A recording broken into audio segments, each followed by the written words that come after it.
उत्तराखंड के बुलेटिन में मैं दीपिका आपके साथ और शुरुआत करेंगे खबरों की, लेकिन उससे पहले एक नजर आज की सुर्खियों। सीएम पुष्कर सिंह धामी का दिल्ली दौरा, कई जनसभा को करेंगे संबोधित। मोती नगर, शालीमार बाग में जनसभा, नई दिल्ली में 3:30 पर करेंगे जनसभा। पहली बार पेपरलेस बजट सत्र के लिए विधानसभा तैयार, देहरादून में हो सकता है आयोजित। विधानसभा अध्यक्ष ऋतु खंडूड़ी भूषण ने प्रदेश सरकार से बजट सत्र देहरादून में कराने का किया अनुरोध। उत्तराखंड एसडीआरएफ टीम महाकुंभ में तैनात, 90 जवानों की लगाई गई ड्यूटी, श्रद्धालुओं की मदद के लिए हर वक्त तैयार।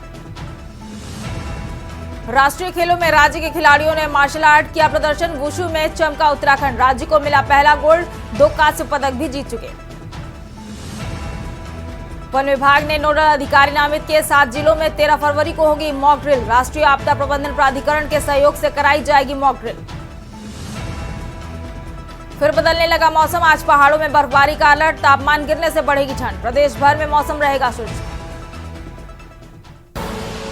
आप देख रहे हैं के न्यूज, खबरों का सारथी। रुक करते हैं खबरों की ओर। खबर आपको उत्तराखंड से बता रहे हैं, जहां सीएम पुष्कर सिंह धामी का आज दिल्ली दौरा, कई जनसभा को संबोधित करते हुए नजर आएंगे सीएम पुष्कर सिंह धामी। मोती नगर, शालीमार बाग में सीएम धामी ने जनसभा की। नई दिल्ली में 3:30 बजे जनसभा करेंगे पुष्कर सिंह धामी। कस्तूरबा नगर में 5 बजे जनसभा को संबोधित करते हुए नजर आएंगे पुष्कर सिंह धामी। उत्तराखंड से हम जानकारी आपको दे रहे हैं, कई जनसभा को संबोधित करते हुए नजर आएंगे सीएम पुष्कर सिंह धामी। मोतीनगर, शालीमार बाग में सीएम धामी ने की जनसभा। नई दिल्ली में 3:30 बजे जनसभा करेंगे सीएम धामी। कस्तूरबा नगर में 5 बजे जनसभा को संबोधित करते हुए नजर आएंगे पुष्कर सिंह धामी।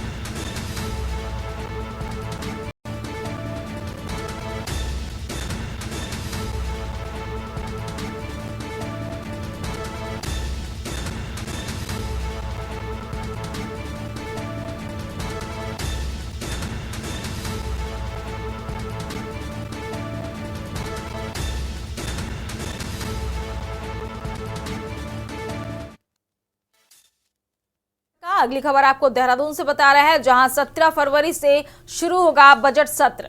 सूत्रों के हवाले से जानकारी मिल रही है, देहरादून में पहली बार हो सकता है पेपरलेस बजट सत्र को लेकर विधानसभा अध्यक्ष ने की प्रेस वार्ता। 9 फरवरी तक मांगे गए लोगों से सुझाव। देहरादून का डिजिटलाइजेशन पूरा हो गया है, ऋतु खंडूरी का बयान सामने आ रहा है। भराड़ीसैंण में काम पूरा नहीं हो पाया है। देहरादून से हम खबर आपको बता रहे हैं, 9 फरवरी तक मांगे गए लोगों से सुझाव।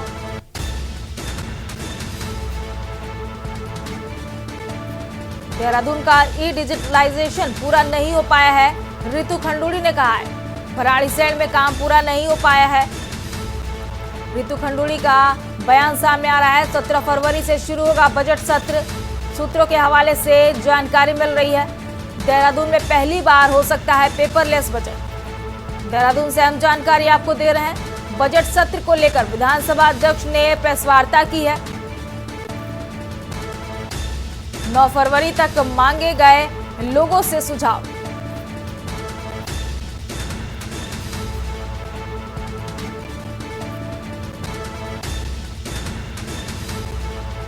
नौ फरवरी तक मांगे गए लोगों से सुझाव। देहरादून से हम जानकारी आपको दे रहे हैं, देहरादून का डिजिटलाइजेशन पूरा हो गया है, ऋतु खंडूरी ने बताया है।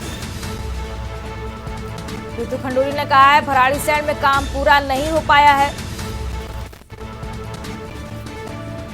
17 फरवरी से शुरू हो जाएगा बजट सत्र, सूत्रों के हवाले से जानकारी मिल रही है।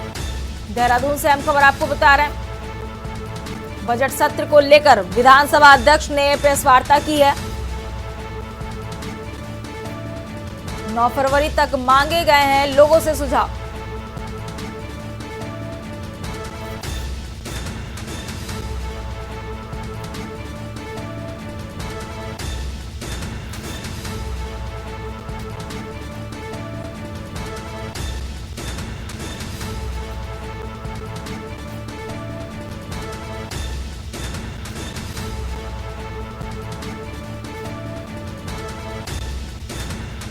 17 फरवरी से शुरू होगा बजट सत्र। देहरादून से हम जानकारी आपको दे रहे हैं। देहरादून में पहली बार हो सकता है पेपरलेस बजट। बजट सत्र को लेकर विधानसभा अध्यक्ष ने प्रेस वार्ता की है। लोगों से 9 फरवरी तक सुझाव मांगे हैं।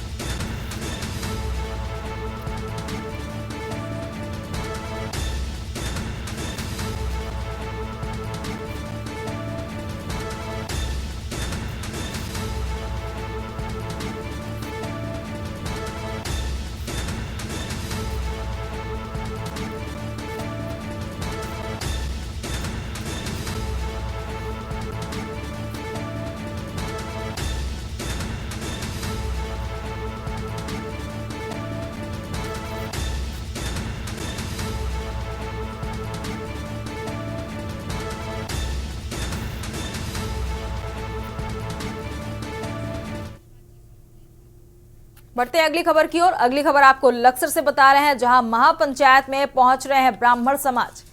लोगों पर पुलिस ने गोवर्धनपुर में किया लाठीचार्ज। लक्सर से हम जानकारी आपको दे रहे हैं, पुलिस और पीएससी की गाड़ी मौके पर मौजूद। ब्राह्मण समाज के लोगों को कर रही है अरेस्ट। लक्सर से हम खबर आपको बता रहे हैं, पुलिस और पीएससी की गाड़ी मौके पर पहुंची। ब्राह्मण समाज के लोगों को अरेस्ट कर रही है पुलिस। महापंचायत में पहुंच रहे हैं ब्राह्मण समाज। लक्सर से हम जानकारी आपको दे रहे हैं, लोगों पर पुलिस ने गोवर्धनपुर में लाठीचार्ज किया है। पुलिस और पीएससी की गाड़ी मौके पर मौजूद। ब्राह्मण समाज के लोगों को अरेस्ट कर रही है पुलिस। लक्सर से हम जानकारी आपको दे रहे हैं, महापंचायत में पहुंच रहे हैं ब्राह्मण समाज के लोग।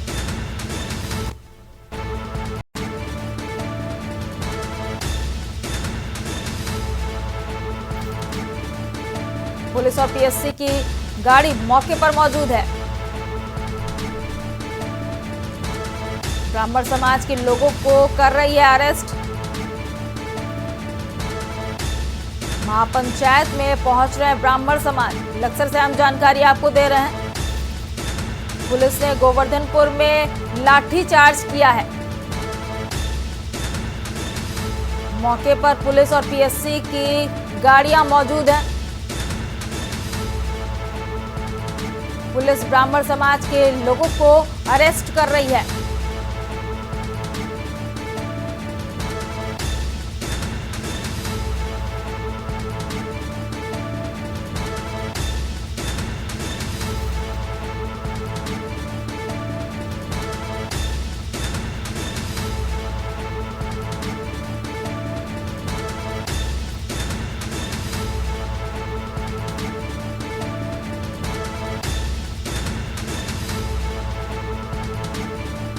लोगों पर पुलिस ने गोवर्धनपुर में किया लाठीचार्ज।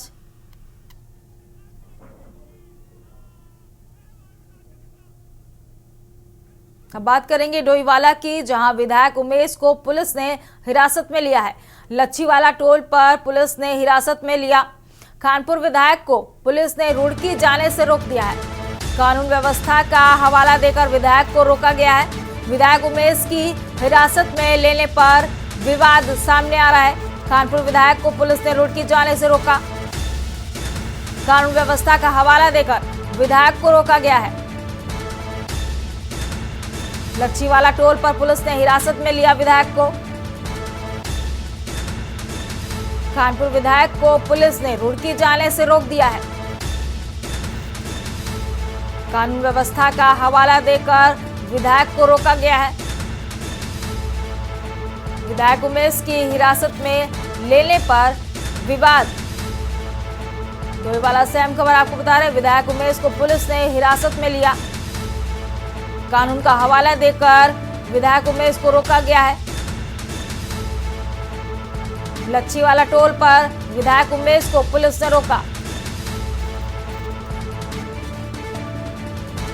डोईवाला से हम खबर आपको बता रहे हैं, कानून व्यवस्था का हवाला देकर विधायक को रोका गया है।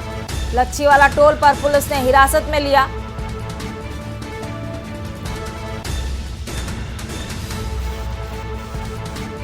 डोईवाला से हम जानकारी आपको दे रहे, कानून व्यवस्था का हवाला देकर विधायक उमेश को रोक दिया गया है।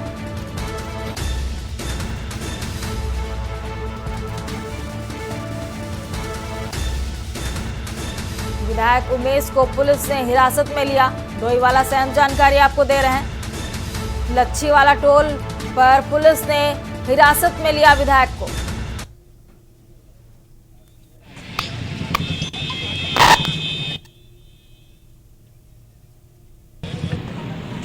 देश भर से लोग पहुंचे हैं और अगर उनका नेता ना पहुंचे तो ये बड़े दुख की बात होती है। मैं बस एक ही अपील करना चाहता हूं सभी से। उत्तराखंड जो है वो बहुत शांत प्रदेश है और नेता की सबसे बड़ी जिम्मेदारी ये होती है कि अपनी निजी हितों से ऊपर उठ के बात करें। माँ के सम्मान की बात की हम लड़ाई लड़ रहे थे, लेकिन जिस तरह से पूरे पश्चिम में और देश भर में तनाव हुआ है बिरादरियों के बीच में, वो अच्छा नहीं। मेरी आप सभी से अपील है कि जो लोग पहुंच भी गए हैं लक्सर कानपुर विधानसभा, वो लोग शांति बनाए रखें। मैं खादर के लोगों से भी कहना चाहता हूं कि आप भी शांति बनाए रखें। जिस तरीके से आप हमेशा अतिथि देवो भव पर कायम रहें, ऐसे ही आगे रहें। जो लोग आए हैं उनके साथ कोई अभद्रता ना करें और जो लोग क्षेत्र में पहुंच चुके हैं वो लोग भी शांति बनाए रखें। किसी को अपमान करने की, किसी बिरादरी का अपमान करने की, किसी पर आपत्तिजनक बात कहने की बात ना करें। आज एक सर्व समाज की बैठक थी और उसमें सब लोग इकट्ठा हो रहे थे सिर्फ ये विरोध करने के लिए कि उमेश जी की वाइफ माता जी को बहुत गलत शब्द जो बोले गए उनके खिलाफ, उसके खिलाफ एक विरोध था, बस इतना था। उसके लिए हमें जाने नहीं दिया जा रहा है। आप देख ही रहे हैं क्या हालत है। पूरा हमारा ऑफिस भी, जबकि शांतिपूर्वक बैठक होनी थी, बिल्कुल शांतिपूर्वक होनी थी। सर्व समाज की बैठक चर्चा होनी थी सिर्फ कि क्या किया जाएगा। जी। तो पुलिस ने रोक लिया। सब लोग चाह रहे थे, जो पिछले दिन अपनी घटना घटी है, हमारे कार्यालय पे गोलियां चलाई गई, तो उसके खिलाफ कुछ प्रदर्शन करना चाह रहे थे। पर हमने कहा कि एक बैठक कर लेते हैं, सर्व समाज की बैठ के डिसाइड कर लेते हैं और अपना विरोध दर्ज करवाते हैं, परंतु हमें रोक लिया गया। आप देख रहे हैं कि किस तरह अरेस्ट कर लिया। अब हमारे कार्यालय को भी सील कर दिया गया है पूरी तरह से लक्सर पे, और बॉर्डर पे बहुत लोग जमा हो गए हैं जो चाह रहे हैं अंदर आना। खबरों का सिलसिला लगातार जारी रहेगा। रुकते हैं छोटे से ब्रेक के लिए। आप देख रहे हैं के न्यूज, खबरों का सारथी। ब्रेक के बाद एक बार फिर आप सभी का स्वागत है। रुक करते हैं खबरों की ओर। खबर आपको अब गाजियाबाद से बता रहे हैं, जहां लोनी तहसील में गौ सेवकों का प्रदर्शन। गाजियाबाद से हम खबर आपको बता रहे हैं, लोनी तहसील में गौ सेवकों का लगातार प्रदर्शन। गौ सेवकों ने दी आत्मदाह की धमकी। गाजियाबाद से हम जानकारी आपको दे रहे हैं, उप जिलाधिकारी कार्यालय के गेट पर आत्महत्या की धमकी दी गई है। गौ सेवकों ने धमकी देते हुए मंगाया पेट्रोल। गाजियाबाद से हम जानकारी आपको दे रहे हैं, उप जिलाधिकारी कार्यालय के गेट पर आत्महत्या की धमकी दी। इसी खबर पर हमारे संवाददाता जयवीर मावी जुड़ चुके हैं। जयवीर मावी, जैसा कि गौ सेवकों का प्रदर्शन चल रहा है और आत्महत्या की धमकी दी जा रही है, पूरी अपडेट क्या है अभी तक की? देखिए गरिमा, आपको बता दें कि लोनी की बात करें तो यहाँ पर जो गौ सेवक है पहले ही प्रशासन को चेतावनी दे चुके थे और आज निर्धारित समय था कि उन्हें एक महासभा यहाँ की आक्रोश यात्रा यहाँ पर निकालनी थी। आक्रोश यात्रा निकलते हुए जो गौ रक्षक थे वो तमाम गौ रक्षक लोनी नगर पालिका कार्यालय पर पहुंचे, जहाँ लगभग 1 घंटे से वो यहाँ पर प्रदर्शन कर रहे थे। उनकी मांग थी कि उप जिलाधिकारी या जिलाधिकारी गाजियाबाद यहाँ पर पहुंचे और उनकी मांग सुने, लेकिन उप जिलाधिकारी लोनी ने उनकी बात नहीं सुनी, जिसके बाद आक्रोशित गौ सेवकों ने जो पालिका का कार्यालय यानी कि जो उप जिलाधिकारी का कार्यालय है उसके मुख्य मार्गों पर ताला लगाया है, जिसके बाद तमाम कर्मचारी और पुलिस के बहुत सारे अधिकारी उस भवन में बंद हैं। उसके बाद तमाम जो सकते वो नारेबाजी कर रहे थे और उन्होंने साफ तौर पर अल्टीमेट किया कि वो हर 15 मिनट बाद एक गौ रक्षक आत्महत्या करेगा, जिसके लिए उन्होंने यहाँ पर पेट्रोल मंगा लिया था। और एक जयवीर मावी जी, मैं ये जानना चाहूंगी कि पेट्रोल मंगवा कर आत्महत्या की बात भी सामने आ रही है, इस पर क्या पूरी जानकारी है? देखिए, पेट्रोल मंगाया ही नहीं है, पेट्रोल छिड़क भी लिया है। उसके बाद जो पुलिस के जो कर्मचारी वहाँ मौजूद थे, पुलिस के सिपाही यहाँ मौजूद थे, उन्होंने उस गोरक्षक जो आत्महत्या कर रहा था उसको पकड़ा है। हालांकि अभी समझा गया है कि गोरक्षक अपनी मांग पर अड़े हुए, उन्होंने कहा है कि अगले 15 मिनट बाद फिर वो एक जो है या तो किसी तरह की उनकी बात नहीं। तो साफ कहा है कि यदि किसी गोरक्षक की इस आत्महत्या के दौरान मौत होती है तो उसका जिम्मेदार अधिशासी अधिकारी लोनी और उप जिलाधिकारी लोनी मुख्य रूप से होंगे। और लगातार आक्रोश की बात करें भी यहाँ ताला लगा हुआ है और गोरक्षक बाहर बैठकर नारेबाजी कर रहे हैं। देखना होगा कि क्या उनकी पूरी हो पाएगी जिस तरह उनकी मांग है। जयवीर मावी जी, ये जानना चाहेंगे कि इस मामले को लेकर उप जिलाधिकारी का क्या जवाब निकल कर आ रहा है बाहर, क्योंकि मामला बहुत ज्यादा गर्म हो गया है। जिलाधिकारी अंदर कार्यालय में बंद है, उनके बाहर कार्यालय के बाहर ताला लगा हुआ है, तो अभी उनसे बात होना संभव नहीं है क्योंकि जिस तरह से ताला है लगा हुआ है ऐसे में उनके कार्यालय में प्रवेश नहीं हो पाएगा। लेकिन जिस तरह से लगातार गोरक्षक यहाँ पर नारेबाजी कर रहे हैं, आत्महत्या की बात करें तो कहीं ना कहीं बहुत बड़ा एक मामला इसको कहा जा सकता है कि जिस तरह से आक्रोश यात्रा का आह्वान पहले ही गोरक्षकों ने किया था, जिसके बाद से आज तय समय पर ये लोगों ने आक्रोश यात्रा निकाली। हालांकि जी बिल्कुल, जयवीर मावी जी आपका बहुत बहुत शुक्रिया तमाम जानकारी साझा करने के लिए। गाजियाबाद से अहम खबर आपको बता रहे हैं। लोनी नगर पालिका कार्यालय पर जहां उप जिलाधिकारी कार्यालय पर गौ रक्षकों ने ताला लगा दिया है और भारी संख्या में गौ रक्षक यहाँ पर प्रदर्शन कर रहे हैं। काफी देर से यहाँ पर प्रदर्शन है और सुरक्षा की बात करें तो सुरक्षा के लिहाज से यहाँ पर पीएससी और भारी पुलिस बल मौजूद है। ताला लगाने के बाद लोनी उप जिलाधिकारी और क्षेत्राधिकारी एसीपी लोनी अभी अंदर ताले में बंद है और वहीं जो कार्यकर्ता है इनसे भी बात करेंगे कि किस तरह का आक्रोश है और आखिर क्या समस्या है। क्या नाम है आपका? नितिन शर्मा। नितिन जी, क्या दिक्कत है? पिछले एक सप्ताह पहले हमने एसडीएम साहब को एक ज्ञापन दिया था। जो लोनी में गौशालाएं चल रही हैं सरकारी, जो प्राइवेट गौशालाएं चल रही हैं संस्थाओं के माध्यम से, उनमें बहुत अच्छी हालत है। लेकिन जितनी सरकारी गौशाला चल रही है 1500 रुपए गाय का चारा का मिलता है इनको। उसके बाद में वहाँ गाय है 350 जो इन्होंने टेंडर में दर रखी है और वहाँ 250 गाय उपलब्ध है। 125 गाय का तो ये चारा खा रहे हैं। उसके बाद में हमने इन्हें पिछले एक हफ्ते बाद ज्ञापन दिया था, कारण का कुछ नहीं होता, गौ रक्षा मर रही है गाय, मरने दो। अभी क्या मांग है जो आपने तालाबंदी की है, क्या डिमांड आपकी है, क्या करेंगे? जो गौ रक्षकों को जैसे हम लोग चारा भी देने जाते हैं तो हम लोगों को गौशाला के अंदर नहीं जाने दिया जा रहा चारा देने के लिए, क्योंकि ये लोग कहते हैं कि जब गाय मरी पड़ है तो हम वीडियो बना लेते हैं, उसमें इन लोगों की बात ऊपर तक पता चल जाती है कि लोग भ्रष्टाचार कितना कर रहे हैं। तो इसीलिए इन्होंने गौ सेवा को नहीं जाने का ताला लगा रखा है। तो ये हमारा मांग है कि वहाँ गौ सेवा को रोका नहीं जाए गौ सेवा करने से। और दूसरी बात, जो उन्हें चारा जितना उन्हें टेंडर मिला हुआ है, हम नहीं कह रहे अपनी जेब से आप दो, लेकिन जितना पैसा सरकार दे रही है, जिस भी आपने अलॉट करा जिसको टेंडर, उस पर आप कार्रवाई करो, अन्यथा जो है आप भ्रष्टाचार में संलिप्त हैं। भ्रष्टाचार में संलिप्त है। अभी आपने यहाँ पर आत्मदाह की भी बात, कितने लोग आत्मदाह करेंगे? 5 पिछले सप्ताह 5 लोगों को बता दिया था कि 5 लोग आत्मदाह करेंगे। एसडीएम साहब ने कहा मर जाओ, कोई फर्क नहीं पड़ता। 5 लोगों से धरती खाली होने वाली नहीं है, क्योंकि एसडीएम साहब तो अपना आराम से बैठे हैं अंदर, उन्हें क्या जरूरत है? अभी क्या मांग है आपकी? हमारी मांग यही है, सबसे पहले जो गौ सेवकों को गौशाला के अंदर नहीं जाते वहाँ जाने दिया जाए। गौशालाओं में जो गोबर साफ सफाई की व्यवस्था ठप है वो सुचारू की जाए। जितना पैसा गाय माता का रहा उसका हक उसको मिलना चाहिए गौ माता को हमारी। यदि अभी जिस तरह मांग आपकी नहीं मांगी जाती है तो कब तक ताला लगा रहेगा? अगला कार्यक्रम क्या होगा? 5 लोग आत्मदाह करेंगे, हर 15 मिनट में एक व्यक्ति आत्मदाह करेगा। आपके माध्यम से बता देना चाहते हैं कि व्यक्ति का वीडियो बयान नोट कर लेना। अगर हम यहाँ आत्मदाह करने के बाद कोई व्यक्ति मरता है, उसका मौत का मुकदमा एसडीएम लोनी, पीओ लोनी के ऊपर दर्ज होना चाहिए ताकि उसकी आत्मा को शांति मिले मरने के बाद। आत्मदाह की जिम्मेदारी लोनी उप जिलाधिकारी और ईओ बहन जी, आपने आत्मदाह करने की बात करी है, क्यों? हाँ जी, जब हमारी गौ माता ही सुरक्षित नहीं तो हम जी के क्या करेंगे? उनका हनन हो रहा है गाय का, जो सही तरीका है उस तरीके में रह नहीं रही, हमसे देखा नहीं जाता। तो और भी लोग हैं मौजूद है। भैया आप परिचय क्या करेंगे आप? मैं सतीश शर्मा हूँ और ब्राह्मण महासंघ हूँ। मेरी जिम्मेदारी ये बनती है कि मैं इन सब गौ रक्षकों को मेरा समर्थन है, मेरे संगठन का समर्थन है। बात ये है कि अगर प्रशासन सही है और वो कहता है कि हम बेईमान नहीं है, तो ये पारदर्शिता करता क्यों नहीं है? आगे बताए कि भाई हम साफ हैं, आप गलत हो, हमें कहीं गलत साबित करके दिखा दें। बात यह है कि अगर बात नहीं मानी गई तो ताला तो बिल्कुल नहीं खुलेगा। ताला नहीं खुलेगा। एक सवाल था कि अभी आपने आत्मदाह की बात की, कितना समय आप प्रशासन को? 15 मिनट का, 1:35 मिनट में पहला आत्मदाह।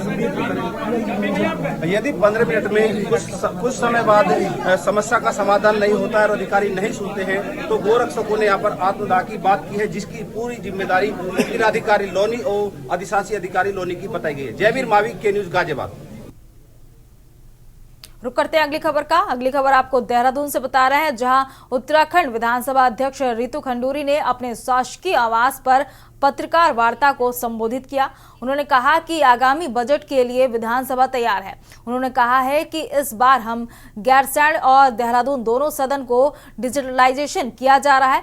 उन्होंने कहा है कि गैरसैंण के भराड़ीसैंण में कार्य पूरा नहीं हो पाया है।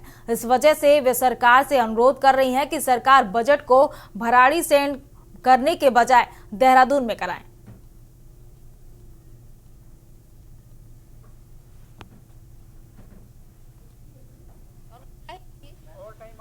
तो इस विचार से सारे जो हमारे स्टेट्स हैं भारत में वो हो चुके हैं। कुछ हम छूटे थे तो उसमें हमने ये प्रयास किया कि जल्द से जल्द हम ई-नेवा या डिजिटाइजेशन अपने सदन का करें। देहरादून का प्रोसेस पूरा हो गया है, भराड़ीसैंण का अभी पूरा नहीं हो पाया है। उसमें डिजिटाइजेशन के अलावा आप पत्रकारों ने ये भी महसूस किया होगा कि वहाँ साउंड एको करती है। पिछली बार दूरदर्शन जो संसद को देखता है, भारत की संसद को देखता है, उनको हमने बुलाया था और उनके प्रयास की बात नहीं, प्रोसेसेस तो काफ़ी 1 साल से चल रहे हैं प्रोसेसेस। उसमें जो सामान हटाना है, जो सामान लाना है, उसका जो प्रोसेस चल रहा है वो 1 साल से चल रहा है। और रुड़की IIT का भी जो प्रोसेस है पिछले 3 महीने से चल रहा है। एक प्रोसेस हमने सोचा यहाँ ख़त्म करते हैं, क्योंकि चारों तरफ फैलाने से फिर दिक्कत होती है। अगर गैरीसैंण भी खुला होता और इस वक्त हमारा देहरादून भी पूरा नहीं होता तो हमें दिक्कत होती। इस बुलेटिन में फिलहाल मेरे साथ इतना ही। आप देखते रहिए के-न्यूज़ इंडिया। नमस्कार।